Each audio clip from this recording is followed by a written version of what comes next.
നമസ്കാരം, എല്ലാവർക്കും സ്വയംവരം സീരിയലിൻ്റെ ഇന്നത്തെ എപ്പിസോഡ് റിവ്യൂയിലേക്ക് സ്വാഗതം. അങ്ങനെ രാഖി എല്ലാവരോടും കൂടി സംസാരിക്കുന്നതിന് വേണ്ടിയിട്ട് വീട്ടിലേക്ക് എത്തുക കേട്ടോ ചെയ്യുന്നത്. അപ്പോൾ രാജേന്ദ്രൻ ചോദിക്കുന്നു, നീ എന്താടി മൈൻഡില്ലാതെ പോകുന്നതെന്ന് ചോദിക്കുന്നു. എന്തിനാ കൊച്ചേട്ടാ ശ്രീജയും രാജീവേട്ടനെ ബന്ധപ്പെടുത്തി ഇല്ലാത്ത വാർത്തകളൊക്കെ കൊണ്ടുവന്നത്, എന്തിനാണ് ആ വീഡിയോ എടുത്തതെന്നൊക്കെ ചോദിക്കുകട്ടോ ചെയ്യുന്നത്. അപ്പോൾ ഞാനാണോ കുറ്റക്കാരൻ? അവൻ്റെ വൃത്തികെട്ട മുഖം ഞാൻ തുറന്നു കാട്ടാൻ നോക്കിയതല്ലേ. ശ്രീജ അങ്ങനെ ഒരു പെണ്ണല്ലാന്ന്, ശ്രീജ അത്ര മോശമായിട്ട് എനിക്ക് ഇതുവരെ തോന്നിയിട്ടില്ലാന്നും എനിക്ക് ശ്രീജയെ നേരത്തെ മുതൽ അറിയാമെന്നും രാജീവേട്ടനും ശ്രീജയും തമ്മിൽ അതിരി ഒരു ബന്ധമില്ല എന്ന് പറയുന്നു. ഇങ്ങനെ തന്നെയാണ് നീ ശാരികയും വിശ്വസിച്ചുകൊണ്ടിരുന്നത്. എന്നിട്ട് ശാരികയുടെ കാര്യം എന്തായി?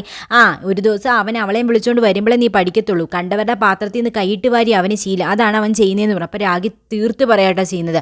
അതുപോലെയല്ല ഇത്, എനിക്ക് ശ്രീജയുടെ കാര്യം നല്ലതുപോലെ അറിയാമെന്നും ഇപ്പോൾ എല്ലാവരുടെ മുമ്പിൽ ഞാനാണ് നാണം കെട്ടതെന്നും ഒക്കെ പറയാട്ടോ ചെയ്യുന്നത്. ഇനി എന്തായാലും ഞാനൊരു ഉറച്ച തീരുമാനം എടുത്തിട്ടുണ്ടെന്ന് രാഗി പറയുന്നുണ്ട്. ഇനി ഈ ബന്ധം മുന്നോട്ട് കൊണ്ടുപോകാൻ ഞാൻ തീരുമാനിച്ചിട്ടില്ല എന്നും ഞാനും രാജീവേട്ടനും പിരിയാനായിട്ട് തീരുമാനിച്ചു എന്നും പറയുന്നു. ഇത് കേൾക്കുന്ന രാജേന്ദ്രന് വലിയ സന്തോഷമാവട്ടോ ചെയ്യുന്നു. അവസാനം അവൾ സമ്മതിച്ചല്ലോ രാജീവിനോട് പിരിയാനായിട്ട്. പിന്നെ കുറച്ചും കൂടെ മയപ്പെട്ട രീതിയിൽ രാജേന്ദ്രൻ രാഖിയോട് സംസാരിക്കട്ടോ ചെയ്യുന്നത്. മോളെ, നിനക്ക് വേണ്ടിയാണ് ഞാൻ ഇതെല്ലാം ചെയ്തത്. നിനക്ക് അവൻ്റെ അഴുക്ക മുഖം പുറത്ത് കാണിച്ചു തരുന്നതിന് വേണ്ടിയിട്ട്, അല്ലാതെ വേറൊന്നിനുമല്ല എന്ന് പറയുന്നു. അപ്പോൾ ഉടനെ രാഖി പറഞ്ഞു, ഇനി കൊച്ചേട്ടൻ എനിക്ക് വേണ്ടി ഒന്നും ചെയ്യേണ്ടായിരുന്നു. ഇനി എന്തായാലും ഈ ബന്ധം ഒത്തുപോകത്തില്ല എന്നും ഞാൻ എല്ലാവരോടും കൂടെ ആലോചിച്ച് ഒരു തീരുമാനം എടുക്കാൻ വേണ്ടിയിട്ടാണ് വന്നതെന്നും ഇനി ആരോടും ആലോചിച്ചിട്ടില്ല എന്ന് പറയാൻ പാടില്ലല്ലോ, അതേ കരുതിയിട്ടുള്ളൂ എന്ന് പറയാട്ടോ ചെയ്യുന്നത് രാഖി. ഇനി എന്തായാലും കൊച്ചേട്ടൻ രാജീവേട്ടൻ്റെ നേരെ ചെല്ലണ്ടാന്ന് രാഖി പറയാട്ടോ ചെയ്യുന്നത്. ഇല്ല, നീ ബന്ധം വേർപിരിഞ്ഞ് അവനൊരു അടി ഞാൻ കൊടുക്കും. വേണ്ട കൊച്ചേട്ടാ, വേണ്ടാന്നല്ലേ പറഞ്ഞു. ഇനി അതിൻ്റെ പേര് ഞാൻ മറ്റുള്ളവരോട് മാപ്പ് പറയേണ്ടി വരുമെന്ന് പറയാട്ടോ ചെയ്യുന്നത്. ഇത് കേൾക്കുന്ന രാജേന്ദ്രൻ സന്തോഷമാവുന്നുണ്ട്. രാജീവൻ്റെ ശല്യം തീർന്നല്ലോ എന്ന് പറയുന്നു.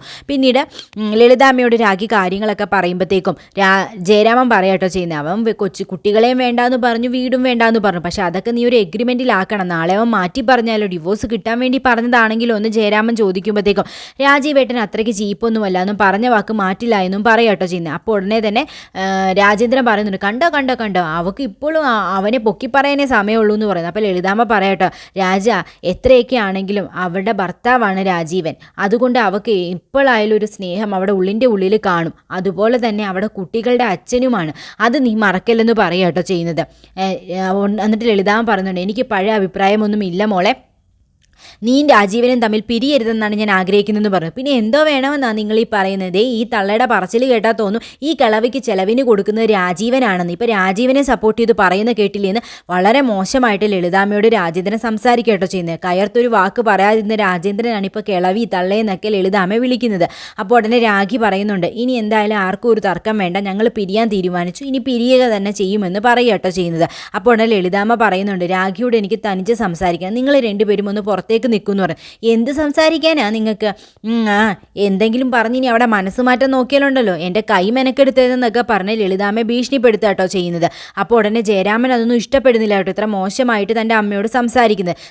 വലിയ അനാവശ്യ ഉപദേശങ്ങളൊന്നും കൊടുത്തേക്കണ്ടെന്ന് പറയുന്നു. പിന്നീട് ജയരാമൻ രഹസ്യമായിട്ട് രാഖിയോട് പറയുന്നുണ്ട്, നീ എന്ത് തീരുമാനം എടുത്താലും ഞാൻ കൂടെ കാണും, പക്ഷേ രാജേന്ദ്രനുള്ളപ്പോൾ എനിക്ക് കടുപ്പിച്ചൊന്നും പറയാനായിട്ട് സാധിക്കത്തില്ല എന്നും പറയുന്നു. പിന്നീട് ലളിതാമ്മ പറയുന്നുണ്ട്, നീ ആ മുറിയുടെ വാതിലൊന്ന് അടക്കിയെന്ന് പറയുന്നു. അങ്ങനെ രാഖി മുറിയുടെ വാതിലടയ്ക്കുമ്പോഴത്തേക്കും ലളിതാമ്മ ആരതി പറഞ്ഞ കാര്യങ്ങളൊക്കെ പറയാട്ടോ ചെയ്യുന്നത്. കുറച്ച് കാര്യങ്ങളൊക്കെ ആരതി എന്നോട് പറഞ്ഞു. ആരതി പറഞ്ഞത് വെച്ച് നോക്കുമ്പോഴത്തേക്കും രാജനാണ് നിങ്ങളെ തമ്മിൽ തെറ്റിക്കാനായിട്ട് നോക്കുന്നത്.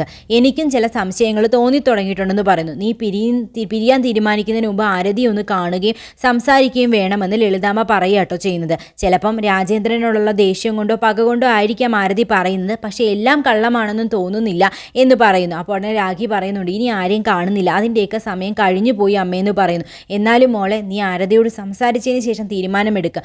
പിന്നീട് രാജീവൻ തെറ്റുകാരനല്ല എന്നെങ്ങാനും തെളിയുകയാണെന്നുണ്ടെങ്കിൽ ഇതൊന്നും നമുക്ക് തിരുത്താനായിട്ട് സാധിക്കത്തില്ലല്ലോ, അങ്ങനൊരവസ്ഥ ഉണ്ടാവാനായിട്ട് പാടില്ല എന്ന് പറഞ്ഞു. പക്ഷെ രാഖിയാണെങ്കിൽ പറയുന്നുണ്ട്, ഇനി ഒന്നും വേണ്ട അമ്മേ, ഇനി എന്തായാലും പിരിയാൻ തീരുമാനിച്ചു, നിങ്ങൾ മനസ്സുകൊണ്ടും അങ്ങനെ തീരുമാനിച്ചു, ഇനി അങ്ങനെ തന്നെ പോകട്ടെ, ഇനി എന്തായാലും ഒത്തുപോകത്തില്ല എന്ന് രാഖി ലളിതാമ്മയോട് പറയുന്നു. പക്ഷേ ലളിതാമ്മയ്ക്ക് രാജേന്ദ്രന് സംശയമായി തുടങ്ങിയിട്ടുണ്ട് കേട്ടോ. ഇവിടെ ജയയുടെ അടുക്കലും അതുപോലെ ശ്രീജയുടെ അടുക്കലുമായിട്ട് രാജീവൻ പറയുന്നുണ്ട് കേട്ടോ, എന്തായാലും ഒരു വീട് കണ്ടുപിടിക്കണം, ഇനി അങ്ങോട്ട് മാറി താമസിക്കണമെന്ന് പറയുന്നു. നീ വീട് എന്തിനാണ് കണ്ടുപിടിക്കുന്നത്, ഇവിടെ തന്നെ താമസിക്കാമല്ലോ എന്ന് ജയ പറയുന്നു. അപ്പോൾ ഉടനെ രാജീവൻ പറയുന്നു, അത് വേണ്ടാന്ന് പറഞ്ഞു. അതെന്താ കുഴപ്പം, നീ ഇവിടെ താമസിച്ചെന്ന് പറഞ്ഞാൽ ആരെന്ത് പറയാനാന്ന് ചോദിക്കാട്ടോ ചെയ്യുന്നത്. ഇവിടെ എന്തുമാത്രം സ്ഥലമുണ്ടെന്ന് പറയുകയും ചെയ്യുന്നുണ്ട്. എന്നെ നോക്കണ്ട, ഇനി ഞാനിവിടെ നിൽക്കുന്നതുകൊണ്ടാണെങ്കിൽ ഞാൻ ഹോസ്റ്റലിലോട്ട് മാറിക്കൊള്ളാമെന്ന് ശ്രീജ പറയാട്ടോ ചെയ്യുന്നത്. നീ ഇവിടെ നിന്നാൽ എന്താ പ്രശ്നം, നിനക്കും രാജീവനും കുഴപ്പമില്ലെങ്കിൽ എനിക്ക് ഒരൊട്ടും കുഴപ്പമില്ല, എനിക്ക് 100 വട്ടം സമ്മതമാണെന്ന് ജയ പറയുന്നു. അപ്പോൾ ഉടനെ ശ്രീജ പറയുന്നു, വേണ്ട ഇനിയിപ്പോഴേ നാട്ടുകാരെ കൊണ്ട് പറയിപ്പിക്കും അവർ, ഞാനും രാജീവേട്ടനും തമ്മിലുള്ള ബന്ധം കാരണമാണ് രാജീവേട്ടൻ ഈ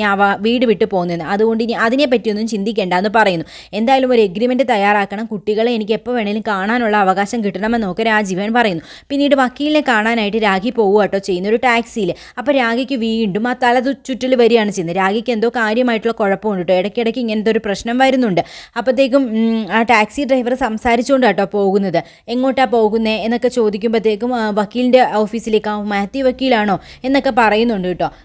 വക്കീൽ ഡിവോഴ്സിന് പേര് കേട്ട ആളാണ്, മാഡവും ഡിവോഴ്സിന് വേണ്ടി പോകുമായിരിക്കുമല്ലേ എന്ന് പറയുന്നു. പിന്നീട് ആ സ്ഥലത്ത് എത്തുമ്പോഴത്തേക്കും ഡ്രൈവർ പറയാട്ടോ ചെയ്യുന്നത്, ഇത്ര രൂപയായി എന്ന് പറയുന്നു. തിരിഞ്ഞു നോക്കുമ്പോഴത്തേക്ക് രാഖി ബോധമറ്റ് കിടക്കുന്നതാണ് കാണുന്നത്. കുറേ നേരം ഡ്രൈവർ വന്ന് രാഖിയെ വിളിക്കുന്നുണ്ട്, മാഡം മാഡം. രാഖി ഉണരുന്നില്ല. നേരെ ഡ്രൈവർ ഹോസ്പിറ്റലിലേക്ക് രാഖിയെ കൊണ്ടുപോവുക കേട്ടോ ചെയ്യുന്നത്. രാഖിക്ക് പിന്നെയും തലചുറ്റൽ വന്ന് ബോധം ഇല്ലാതാവുക കേട്ടോ ചെയ്യുന്നത്.